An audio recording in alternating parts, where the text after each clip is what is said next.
नारायण नमस्कृत्य नर चैव नरोत्तमं देवी सरस्वती व्यासं ततो जयमुदीरयेत्। निगमकल्पतरोर्गलितफलशुक्मुखादमृतद्रवसंयुतं पिबत भागवतं रसमाल्यं मुहुरहो रसिका भुवि भावुकाः। शृण्वता स्वक्था कृष्ण पुण्यश्रवण कीर्तनः हृदयन्तस्थो ह्यभद्राणि विधुनोति सुहृत्सतां। भाग 2 श्रीमद् भागवतम महात्म्य भाग 2 सर्गश्च प्रतिसर्गश्च वंशो मन्वंताराणि च वंशानुचरित चेति पुराण पंचलक्षण। पुराणों के 5 विषयों का वर्णन है। 1 सृष्टि, 2 प्रलय, 3 सूर्यवंश और चंद्रवंश का विवरण, 4 अलग अलग काल के मनुओं का विवरण, 5 विस्तृत कथा। श्रीमद्भागवत पुराण और विष्णु पुराण में इन 5 विषयों की पूर्ण रूप से चर्चा है, इसलिए ये दोनों ही पूर्ण पुराण कहे गए हैं।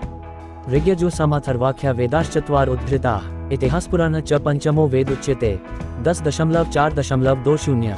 श्रीमद् भागवत पुराण सभी शास्त्रों का सार है। जब वेदों के संकलन और महाभारत पुराणों की रचना के बाद भी उन्हें शांति न मिली तो उनके गुरु नारद मुनि ने उन्हें श्रीमद् भागवत पुराण लिखने को प्रेरित किया। ये श्री वेदव्यास जी की आखिरी रचना है और इस कारण पूर्व के सारे रचनाओं का निचोड़ है। वेदव्यास जी का नाम कृष्ण द्वैपायन है। कृष्ण अर्थात श्याम वर्ण के और द्वैपायन अर्थात छोटे कद के या द्वीप में निवास करने वाले। व्यासदेव स्वयं भगवान के शक्त्यावेश अवतार थे और आने वाले कलयुग का ध्यान कर उन्होंने वेदों को 4 भाग में विभक्त किया और शास्त्रों को लिखित रूप में संरक्षित किया। भगवान स्वयं शब्दात्मक स्वरूप में भागवत में विराजते हैं। व्यासम वसिष्ठ नप्तार शक्ते पौत्रम कलशम पराशरात्मजम वंदे शुक्तातम तपोनिधिम। व्यास जी वशिष्ठ के प्रपौत्र, शक्ति के पौत्र एवं पराशर के पुत्र हैं। व्यासाय विष्णु रूपाय व्यासरूपाय विष्णुवे नमो वै ब्रह्मनिधि वासिष्ठाय नमो नमः। व्यासदेव स्वयं भगवान के अवतार हैं। भगवतः इदम भागवतम, इसके 2 अर्थ निकलते हैं। भगवान के द्वारा कहा गया भागवत और भगवान का जो है भागवत। भगवत मूल शब्द में तद्धित प्रत्यय लगने से बना है भागवत। भागवत का अर्थ है भगवान का के की चिन्ह है संबंध का। जैसे माता का पुत्र, पिता की पुत्री, वैसे ही भगवान का भागवत। भगवान के होने का यह मतलब नहीं कि हम बेटे के बाप नहीं रहेंगे, बल्कि संसार के नातों के प्रति ममता आसक्ति का त्याग है। अब संसार में हर व्यक्ति किसी का होकर जीता है, जैसे नाना का नाती, पति का पत्नी। लेकिन इन सांसारिक आसक्तियों से हमें मिला क्या? अवसाद, ग्लानि, पीड़ा, दर्द और परेशानी। जड़ वस्तु से हमारा नाता ही हमें दुख देता है, लेकिन क्या कोई ऐसा नाता है जो हमें आनंद की ओर ले जाए? भगवान के होने का यह मतलब नहीं कि हम बेटे के बाप नहीं रहेंगे, बल्कि संसार के नातों के प्रति ममता आसक्ति का त्याग है। असली हम भगवान के हैं। क्या पिता का पुत्र हो गया तो पत्नी का पति वह नहीं है, मामू का भांजा नहीं है, नाना का नाती नहीं है, सबका रहेगा पर पिता का पुत्र। बस दिल से मान लिया तो पिता के संपत्ति का वह अधिकारी हो गया। बस हृदय से मान लो और मानकर जान लो, इतना ही पर्याप्त है। यही मानने वाले मुक्त हो गए, नहीं मानने वाले धोखा खा जाते हैं, यहीं रह जाते हैं। जब से मानव बुद्धिमान माने जाने लगा, तभी से किसी का होकर जीना सीख गया। सबसे संबंध स्थापित किया पर भगवान का होना नहीं सीखा और इसलिए उसकी ग्लानि, पीड़ा, दर्द आज तक समाप्त नहीं हुआ। अगर संसार का नाता लेते हुए हम भगवान से संबंध जोड़ लें, फिर हमारी पीड़ा सहज ही दूर हो जाए। हम भगवान से किसी भी तरह का संबंध जोड़ लें, जैसे पिता, मित्र, पति या दुश्मन भी, तो बड़ा पार हो जाएगा। हम संसार के संबंधों का आधार लेकर भगवान से संबंध जोड़ सकते हैं। अंशी का स्वभाव हमेशा अंश की ओर जाने का है। जैसे पत्थर या पत्ता हमेशा पृथ्वी की ओर, अग्नि हमेशा सूर्य की ओर और जल हमेशा समुद्र की ओर। जीव भी भगवान का शाश्वत अंश है। ईश्वर अंश जीव अविनाशी और इसलिए जीव का सहज स्वभाव है भगवान का हो जाना। जब तक जीव भगवान से संबंध नहीं जोड़ लेता, तब तक दुनिया की फैक्ट्री में ऐसा कोई टैबलेट या इंजेक्शन नहीं है जो उसकी पीड़ा को दूर कर दे। पीड़ा के 4 प्रकार हैं: रोग, शोक, बुढ़ापा और मौत। चारों ही लाइलाज हैं और चरों कोई नहीं चाहता, पर चारों ही मिलते हैं। इन 4 पर विजय प्राप्त करने हेतु मनुष्य 4 चीजें अर्जित करना चाहता है: पद, पैसा, प्रतिष्ठा और परिवार। पर ऐसा आज तक न हुआ है, न होगा। मनुष्य जो भी पाप करता है वो इन 4 चीजों के लिए ही करता है। भगवान से संबंध स्थापित करके ही हम इन 4 चीजों पर विजय प्राप्त कर सकते हैं। भगवान यह नहीं कहते कि उन्हें दान दो, खेत लिख कर दो, बल्कि मुझे अपना मानकर प्रेम करो। जैसे रोता हुआ बच्चा हुआ कोई कितना भी प्रयास क्यों न करे, चुप नहीं होता, पर माँ की थपकी मात्र से चुप हो जाता है, क्योंकि माँ से दूरी के एहसास ने ही तो उसे रुलाया था। हमारे दुख का कारण भी भगवान से दूरी ही है। हम भगवान से दूरी और जड़ वस्तु से आसक्ति बढ़ाते हैं। जड़ वस्तु का स्वभाव ही है मिटना, पर हम चाहते हैं कि वो हमेशा हमारे पास रहे। मिटने वाली वस्तु यानी अचित से आसक्ति ही हमारे दुख का कारण है। वस्तु या व्यक्ति से संबंध जितना ही घनिष्ठ हो, हमें उतना ही रुलाता है। ये शरीर जिसे हम अपना समझते हैं वो भी हमें एक दिन छोड़ना होगा। जिसे शरीर से आसक्ति नहीं होगा, वो शरीर छूटने का भी भय नहीं होगा। सच्चिदानंद रूपाय विश्वोत्पत्त्यादिहेतवे तापत्रय विनाशाय श्री कृष्णाय वयम नमः। भगवान का स्वरूप है सत, चित और आनंद। सत शब्द अस धातु से बना है, जिसका है वह जो है। चित का अर्थ है जिसमें जागृति हो, और आनंद का अर्थ है जो मुरझाए नहीं, रोए नहीं, मुस्कुराता रहे। यदि आनंद रूप भगवान से नाता जोड़ ले तो दुखों से विजय प्राप्त कर सदा के लिए आनंदमय हो जाएंगे। सत्यम ज्ञानम अनंतम ब्रह्म। भक्ति देवी की व्यथा। श्रीमद् भागवत पुराण का महात्म्य पद्म पुराण में आता है। जब तक हम किसी चीज का महत्व नहीं जानते तब तक उसे समझने में समय नहीं देते। एक बार की बात है, नारद ऋषि पुष्कर, काशी, कुरुक्षेत्र, गोदावरी आदि तीर्थों का भ्रमण करते करते वृंदावन पहुँचे। उन्होंने अद्भुत घटना देखा। एक 5 वर्ष की युवती पास में 2 85-90 वर्ष के मूर्छित पड़े वृद्धों को हे पुत्र कहकर संबोधित कर रही थी। नारद जी जे देखकर युवती ने कहा, महाराज, हमारे दुख को दूर कीजिए। कौन है तू? अहम भक्तिरिति ख्याता इमोमित न्योमतो ज्ञान वैराग्य न मानो काल योगेन जर्जो। मैं भक्ति हूँ। द्रविड़ देश में पैदा हुई, महाराष्ट्र तक आई थी। गुजरात की सीमा में प्रवेश करते मैं बुढ़िया हो गई, लेकिन जवान बेटों के सहयोग से मैं यमुना किनारे मथुरा वृंदावन आई। यहाँ आते ही नजारा बदल गया। मैं युवती से वृद्धा हो गई और मेरे जवान बेटे मूर्छित बेसुध हो गए। इन्हीं की दशा देखकर मैं रो रही हूँ। जब भक्ति वैकुंठ से चली तो भगवान ने उसकी दासी मुक्ति को साथ साथ भेज दिया। मुक्तिन दासी ददौ तुभ्यम ज्ञान वैराग्य का विमो। उन दोनों की मदद के लिए भगवान ने ज्ञान और वैराग्य को भेजा। द्वापर की शुरुआत में भक्ति वैकुंठ वापस चली गई और कहा कि जब भी तुम मुझे बुलाओगी मैं जरूर आऊंगी। कलयुग आते आते ज्ञान वैराग्य भी मूर्छित हो गए।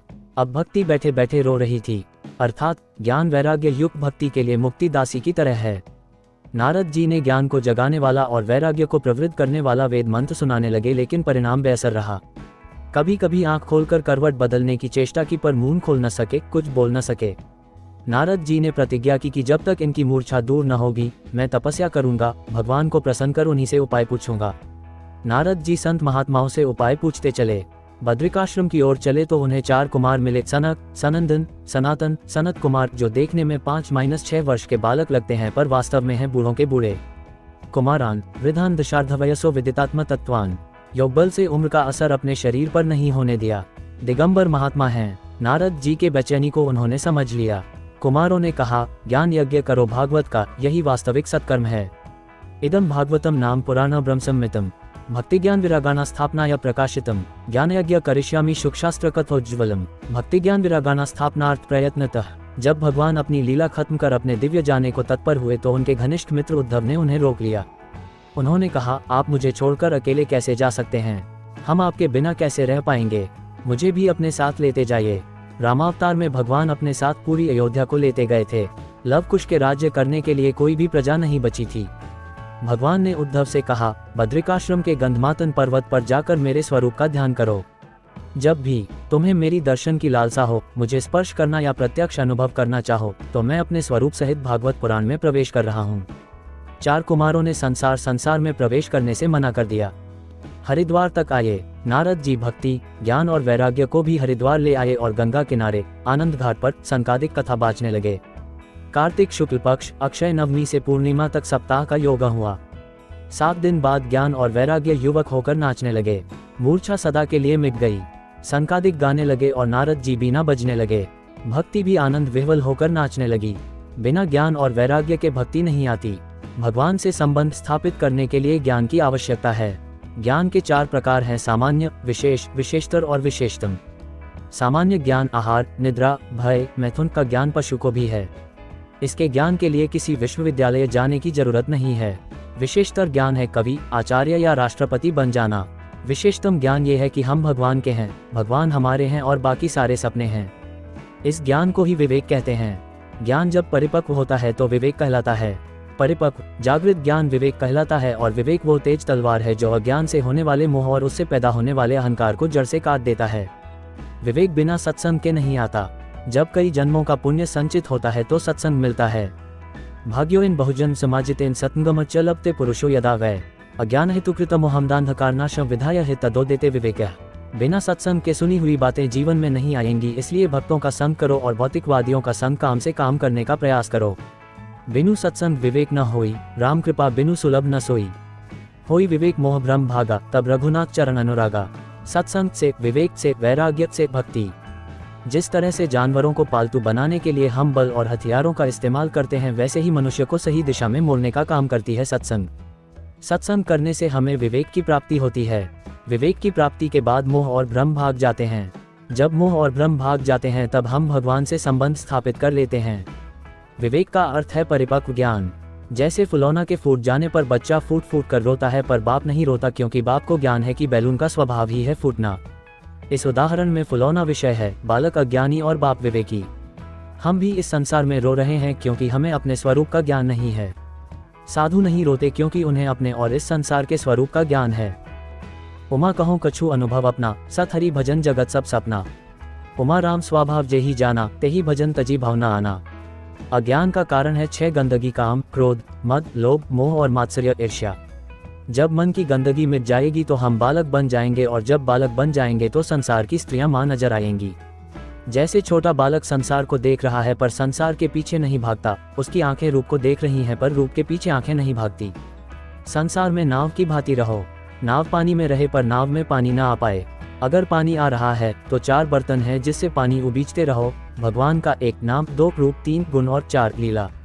निर्मल मन जन सो मोहि पावा, मोहि कपट छल छिद्र न भावा। वैराग्य के भी 2 प्रकार हैं, कच्चा वैराग्य और पक्का वैराग्य। यदि भक्ति को चंगा बनाना है तो वैराग्य पक्का होना चाहिए। वह विवेक किस काम का जो पक्का वैराग्य न दे पाए। कभी कभी लोग कच्चा वैराग्य को भी पक्का वैराग्य समझ लेते हैं। जैसे फल्गु नदी, ऊपर से देखो तो सूखा हुआ और खोद कर देखो पानी ही पानी। नकली वैराग्य लोगों को धोखा देने के लिए होता है। बाहर से ऐसे लोग साधु हैं, विरागी हैं, पर भीतर से विरागी हैं। पद्म पुराण के इस कहानी से व्यास देव कहते हैं कि पक्का वैराग्य संसार की वास्तविकता को बतलाता है। विवेक और वैराग्य साथ साथ चलते हैं, अकेले नहीं। ज्ञान और वैराग्य भक्ति के पुत्र हैं। किताबी ज्ञान से नहीं बल्कि सत्संग, भक्ति और महापुरुषों के सानिध्य एवं सेवा से विवेक उत्पन्न होगा। ज्ञान और वैराग्य के सहयोग से जब भक्ति आपके जीवन में लहराएगी तो आपकी दुर्दशा और दयनीय दशा सदा के लिए समाप्त हो जाएगी और खुशहालियां जाएगी। भागवत की कथा के प्रभाव से धीरे धीरे ज्ञान वैराग्य की मूर्छा दूर हुई। ज्ञान विशिष्ट भक्ति उल्लास के मारे नृत्य करने लगी। अलौकिक भक्ति देख भगवान स्वयं अपने लोक से उतर आए। अत वैष्णवचित्तेषु दृष्ट्वा भक्तिमलौकिकीं निजलोकं परित्यज्य भगवान भक्तवत्सलः वनमाली घनश्यामः पीत्वासा मनोहरः कांचीकलपरुचिरो लसन्मुकुटकुण्डलः त्रिभंगललितश्चारुकौस्तुभेन विराजितः कोटिमन्मथलावण्यो हरिचंदन चर्चितः।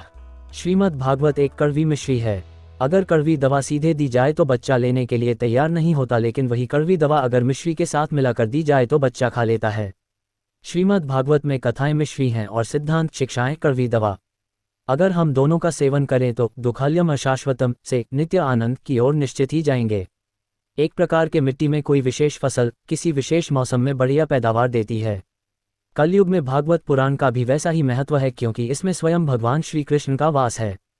सप्ताह श्रवणालोके प्राप्यते निकटे हरिये अतो दोषनिवृत्त्यर्थमे तदेव हि साधनम शृण्वता सर्वभूताना सप्ताहम नियतात्मनाम यथाविधि ततो देवतुष्टुवो पुरुषोत्तमम। अगर 100 साल आयु है तो 15 साल बाल्यावस्था में, 1 साल बारात में और बच्चा हुआ तो बाकी जीवन रोटी और भात में। 100 में से 50 साल तो रात्रि में बेहिसाब बीत जाता है। जीवन की सच्चाई को कब समझ पाओगे? इसलिए भागवत पुराण है। इसमें भगवान स्वयं स्थित हैं जगत के कल्याण के लिए। श्रीमद्भागवताख्योऽयं प्रत्यक्ष कृष्णैव हे स्वीकृतोऽसि मया नाथ मुक्त्यर्थ भवसागरे। भाग 2 श्रीमद् भागवतम महात्म्य भाग 2।